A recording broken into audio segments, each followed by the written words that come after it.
ಮೂಡ ಮುಳ್ಳು 2.5 ತಿಂಗಳಿಂದ ಸಿದ್ದರಾಮಯ್ಯ ಅವರಿಗೆ ಚುಚ್ತಾನೇ ಇತ್ತು. ಅದರಲ್ಲೂ ವಿಪಕ್ಷದವರು ಸಿಎಂ ಕುರ್ಚಿಯ ಮೇಲೆ ಮೂಡ ಮುಳ್ಳಿನ ಸುರಿಮಳೆಗೈತಾ ಇದ್ರು. ಮಾತೆತ್ತಿದ್ರೆ ಮೂಡ ಮೂಡ ಅಂತ ಮೈತ್ರಿ ನಾಯಕರು ಸಿದ್ದು ಮೇಲೆ ಮುಗಿ ಬೀಳ್ತಾ ಇದ್ರು. ಕೋರ್ಟ್ ಮೆಟ್ಟಿಲೇರಿದ ಸಿಎಂಗೆ ಅಲ್ಲೂ ಕೂಡ ಹಿನ್ನಡೆಯಾಗಿತ್ತು. ಈ ಬೆನ್ನಲ್ಲೇ ಸಿಎಂ ಪತ್ನಿ ಪಾರ್ವತಿ ವಿವಾದಕ್ಕೀಡಾಗಿರೋ 14 ಸೈಟುಗಳನ್ನು ಹಿಂದಿರುಗಿಸೋದಕ್ಕೆ ನಿರ್ಧರಿಸಿದ್ದಾರೆ.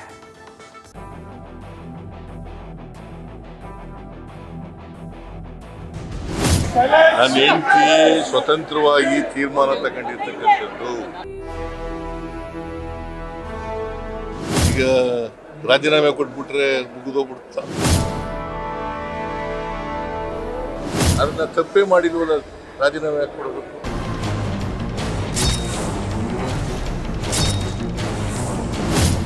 ಮೂಡ ಸಿಎಂ ಪಾಲಿಗೆ ನುಂಗಲಾರದ ತುತ್ತಾಗಿದ್ದ ಅಕ್ರಮ. ಮೂಡ ಅಂದ್ರೆ ಸಾಕು ಅಕ್ರಮದ ಆರೋಪಗಳ ಸುರಿಮಳೆಯೇ ಸುರಿತಾ ಇದ್ವು. ಅದರಲ್ಲೂ ಸಿಎಂಗೆ ಸುತ್ತಕೊಂಡಿದ್ದ ಮೂಡ ಮುಳ್ಳು 2.5 ತಿಂಗಳಿಂದ ಸಿದ್ದರಾಮಯ್ಯರನ್ನ ಮೂಡ್ ಆಫ್ ಮಾಡಿಬಿಟ್ಟಿದೆ. ಸಿದ್ದು ಕ್ಲೀನ್ ಹ್ಯಾಂಡ್ ರಾಜಕೀಯಕ್ಕೆ ಪತ್ನಿ ಹೆಸರಿನ 14 ಸೈಟ್ ಕಪ್ಪು ಚುಕ್ಕಿಯನ್ನೇ ಇಟ್ಟಿತ್ತು. ಇದೀಗ ಸ್ವತಃ ಸಿಎಂ ಪತ್ನಿ ಪಾರ್ವತಿ ಅವರೇ ಪತಿ ವಿರುದ್ಧದ ವಿವಾದಕ್ಕೆ ಬ್ರೇಕ್ ಹಾಕೋಕೆ ಮುಂದಾಗಿದ್ದಾರೆ.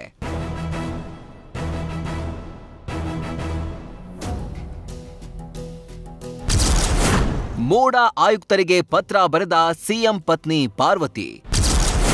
14 ಸೈಟ್ಗಳನ್ನ ಮೂಡಾಗೆ ವಾಪಸ್ ನೀಡೋದಾಗಿ ಪತ್ರ.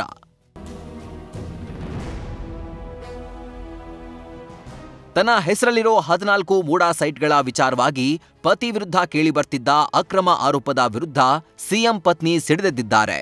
ಇಷ್ಟು ದಿನ ಎಲ್ಲಿಯೂ ಕಾಣಿಸಿಕೊಳ್ಳದೆ ಯಾವ ವಿಚಾರದ ಬಗ್ಗೆಯೂ ಪ್ರತಿಕ್ರಿಯಿಸದೇ ಇದ್ದ ಸಿಎಂ ಪತ್ನಿ ಪಾರ್ವತಿಯವರೇ ಮೂಡ ವಿವಾದಕ್ಕೆ ತೆರೆ ಎಳೆಯೋ ಕೆಲಸ ಮಾಡಿದ್ದಾರೆ.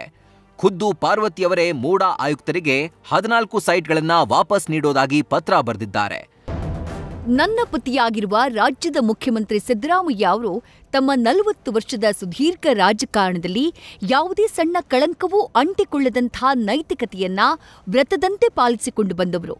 ರಾಜಕೀಯ ಸೇರಿದಂತೆ ಸಾರ್ವಜನಿಕ ಜೀವನದಲ್ಲಿ ಕಾಣಿಸಿಕೊಂಡು ಅವರಿಗೆ ಮುಜುಗರ ಉಂಟು ಮಾಡಬಾರದು ಎಂಬ ನಿರ್ಧಾರಕ್ಕೆ ಬದ್ಧಳಾಗಿ ಬದುಕಿದವಳು ನಾನು.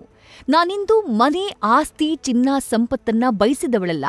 ಯಾವುದೇ ಕಾರಣಕ್ಕೂ ನನ್ನಿಂದ ಅವರ ರಾಜಕೀಯ ಜೀವನಕ್ಕೆ ಒಂದ್ ಸಣ್ಣ ಹನಿಯಷ್ಟೂ ಕಳಂಕ ತಟ್ಟಬಾರದು ಅಂಥೇಳಿ ಎಚ್ಚರಿಕೆಯಿಂದ ನಡ್ಕೊಂಡವಳು. ಮೈಸೂರಿನ ಮುಡಾ ನಿವೇಶನಕ್ಕೆ ಸಂಬಂಧಿಸಿದಂತೆ ಕೇಳಿಬಂದ ಆರೋಪಗಳಿಂದ ನಾನು ಘಾಸಿಗೊಂಡಿದ್ದೀನಿ. ನನ್ನ ಸ್ವಂತ ಸೋದರ ಅರಿಶಿನ ಕುಂಕುಮದ ಭಾಗವಾಗಿ ಕೊಟ್ಟ ಜಮೀನಿನ ಬಾಬ್ತು ಪಡೆದ ನಿವೇಶನಗಳು ಇಷ್ಟೊಂದು ರಾದ್ಧಾಂತವಾಗುತ್ತೆ. ಇದರಿಂದ ನನ್ನ ಪತಿಯವರು ಅನ್ಯಾಯವಾಗಿ ಆರೋಪಗಳನ್ನ ಎದುರಿಸುವಂತಾಗಬಹುದು ಅನ್ನುವುದನ್ನ ನಾನು ಊಹಿಸಿದವಳೂ ಅಲ್ಲ.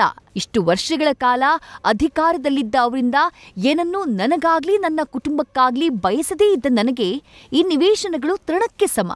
ಈ ಹಿನ್ನೆಲೆಯಲ್ಲಿ ವಿವಾದಕ್ಕೆ ಕಾರಣವಾಗಿರುವ ಮುಡಾದ 14 ನಿವೇಶನಗಳನ್ನು ವಾಪಸ್ ಮಾಡಲು ನಿರ್ಧರಿಸಿದ್ದೇನೆ. ಇದು ನಾನು ನನ್ನ ಆತ್ಮಸಾಕ್ಷಿಯ ಕರೆಗೆ ಓಗೊಟ್ಟು ಪ್ರಜ್ಞಾಪೂರ್ವಕವಾಗಿ ಕೈಗೊಂಡಿರುವ ತೀರ್ಮಾನ. ನನ್ನ ಈ ನಿರ್ಧಾರ ಅಚಲವಾಗಿದ್ದು, ಈ ನಿವೇಶನಗಳನ್ನು ವಾಪಸ್ ನೀಡೋದ್ರ ಜೊತೆಗೆ ಮುಡಾಗೆ ಸಂಬಂಧಿಸಿದ ಎಲ್ಲ ಆರೋಪಗಳ ಬಗ್ಗೆ ಸಮಗ್ರ ತನಿಖೆ ಮಾಡಬೇಕು ಅಂತ ಆಗ್ರಹಿಸ್ತೀನಿ.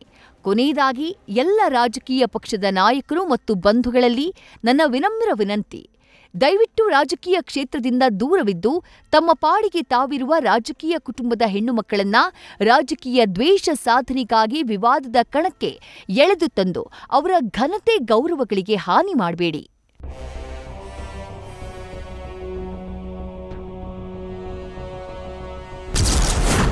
ನನ್ನ ಹೆಂಡತಿ ಸ್ವತಂತ್ರವಾಗಿ ತೀರ್ಮಾನ ಮಾಡಿದ್ದಾರೆ. ನಾನು ತಪ್ಪೇ ಮಾಡಿಲ್ಲ, ರಾಜೀನಾಮೆ ಕೊಡಲ್ಲ ಎಂದ ಸಿದ್ದು. ಇನ್ನು ಸಿಎಂ ಸಿದ್ದರಾಮಯ್ಯ ನಾನು ಅಕ್ರಮ ಮಾಡಿಲ್ಲ, ಸೈಟ್ ವಾಪಸ್ ಕೊಡಲ್ಲ ಅಂತ ನ್ಯೂಸ್ ಫಸ್ಟ್ನ ಸಂದರ್ಶನದಲ್ಲಿ ಹೇಳಿದ್ರು. ಆದ್ರೀಗ ಪತ್ನಿ ಸೈಟ್ ಹಿಂದಿರುಗಿಸುವುದಾಗಿ ಪತ್ರ ಬರೆದಿದ್ದು, ಈ ಬಗ್ಗೆ ಪ್ರತಿಕ್ರಿಯಿಸಿದ ಸಿದ್ದರಾಮಯ್ಯ, ಈ ಬಗ್ಗೆ ವಿವಾದ ಆಯಿತು, ಇದರಿಂದ ಮನನೊಂದಿದ್ರು, ನನ್ನ ಹೆಂಡತಿ ಸ್ವತಂತ್ರವಾಗಿ ತೀರ್ಮಾನ ಮಾಡಿದ್ದಾರೆ ಎಂದ್ರು. ಅಲ್ಲದೆ ಪತ್ರ ಬರೆಯೋ ಬಗ್ಗೆ ನನ್ನ ಪತ್ನಿ ನನಗೆ ತಿಳಿಸಿರಲಿಲ್ಲ ಅಂತಲೂ ತಿಳಿಸಿದ್ರು. ಇದೇ ವೇಳೆ ಸಿಎಂ ಸಿದ್ದರಾಮಯ್ಯ ರಾಜೀನಾಮೆ ಬಗ್ಗೆಯೂ ಮಾತನಾಡಿದ್ದು, ನಾನು ತಪ್ಪೇ ಮಾಡಿಲ್ಲ, ರಾಜೀನಾಮೆ ಕೊಡಲ್ಲ ಅಂತ ಮತ್ತೊಮ್ಮೆ ಸ್ಪಷ್ಟಪಡಿಸಿದ್ದಾರೆ. ನನ್ನ ಹೆಂಡತಿ ತಗೊಂಡಿರೋದು ತೀರ್ಮಾನ. ನನ್ನ ಹೆಂಡತಿ ಸ್ವತಂತ್ರವಾಗಿ ತೀರ್ಮಾನ ತಗೊಂಡಿರ್ತಕ್ಕಂಥದ್ದು. ನನ್ನ ಜೊತೆ ಏನು ಚರ್ಚೆ ಮಾಡಿಲ್ಲ. ನನಗೆ ಆಮೇಲೆ ಗೊತ್ತಾಯಿತು ಲೆಟರ್ ಕಳಿಸಿದ ಮೇಲೆ. ನಮ್ಮ ಯಜಮಾನರಿಗೆ ಇದರಿಂದ ರಾಜಕೀಯವಾಗಿ ತೇಜೋವಧೆ ಆಗ್ತಾ ಇದೆ. ರಾಜಕೀಯ ದ್ವೇಷ, ರಾಜಕೀಯ ಸೇಡನ್ನು ತೀರಿಸಿರ್ತಕ್ಕಂಥ ಕೆಲಸವನ್ನು ವಿರೋಧ ಪಕ್ಷದವರು ಮಾಡ್ತಾ ಇದ್ದಾರೆ. ಈ ಸೈಟ್ಗಳು ನನಗೆ ಬೇಡಿಕೆ ಬೇಡ ಅಂತೇಳಿ ಕೊಟ್ಬಿಟ್ಟಿದ್ದಾರೆ. ಈಗ ರಾಜೀನಾಮೆ ಕೊಟ್ಬಿಟ್ರೆ ಮುಗಿದೋಗ್ಬಿಡ್ತಾ? ನನ್ನ ರಾಜೀನಾಮೆ ಅನಗತ್ಯವಾಗಿ ಕೇಳ್ತಾ ಇದ್ದಾರಲ್ವಾ? ಅದನ್ನ ತಪ್ಪೇ ಮಾಡಿಲ್ವಲ್ಲ, ರಾಜೀನಾಮೆ ಯಾಕೆ ಕೊಡಬೇಕು?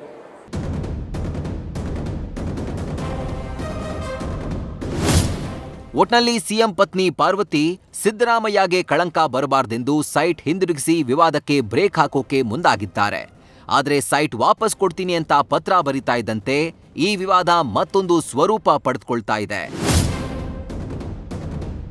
Manjunath, news first, Bengaluru. News first ನಿರ್ಭೀತಿಯಿಂದ ನಿಮ್ಮ ಪರವಾಗಿ.